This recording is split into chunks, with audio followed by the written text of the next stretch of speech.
নমস্কাৰ বন্ধুসকল, আপোনালোকে চাই আছে Assam sport YouTube channel. 2023 IPL আৰম্ভ হোৱা আগেই মুম্বাই ইণ্ডিয়ানছৰ শিবিৰলৈ আহিছে এক দুখবৰ।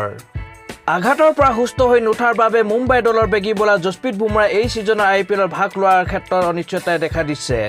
বিশেষ খবৰ অনুসৰি বুমৰাহৰ পিঠিৰ আঘাতৰ যথেষ্ট গুৰুত্ব আৰু এই বছৰ অধিকাংশ খেলৰ পৰা তেওঁ আঁতৰি থাকিবলগীয়া হ'ব পাৰে। ইয়াৰ উপৰিও ভাৰতে ICC বিশ্ব টেষ্ট চেম্পিয়নশ্বিপলৈ যোগ্যতা অৰ্জন কৰিলেও বুমৰাহে খেলিব নোৱাৰিব পাৰে। ভাৰতীয় ক্ৰিকেট বোৰ্ডে অক্টোবৰ-নৱেম্বৰ হ'বলগীয়া গুৰুত্বপূৰ্ণ এদিনীয়া বিশ্বকাপলৈ বুমৰাহ সুস্থ হৈ উঠাটো বিচাৰিছে। উল্লেখযোগ্য যে বুমৰাহে যোৱা বছৰ ছেপ্টেম্বৰতে অষ্ট্ৰেলিয়াৰ বিৰুদ্ধে T20 সিৰিজতে ভাৰতৰ হৈ অন্তিমবাৰলৈ খেলিছিল। ইয়াৰ উপৰি দক্ষিণ আফ্ৰিকাৰ বিৰুদ্ধে সিৰিজৰ উপৰি এছিয়া কাপ আৰু T20 বিশ্বকাপতো খেলা নাছিল বুমৰাহে। বন্ধুসকল, ভিডিঅ' চাই কেনে পালে? যদি ভাল পালে লাইক শ্বেয়াৰ কৰিব। অনাগত দিনসমূহত খেল জগতৰ বিভিন্ন বা বাতৰি মই লৈ আহিবলৈ চেষ্টা কৰিম। তেতিয়ালৈ ধন্যবাদ। জয় অসম।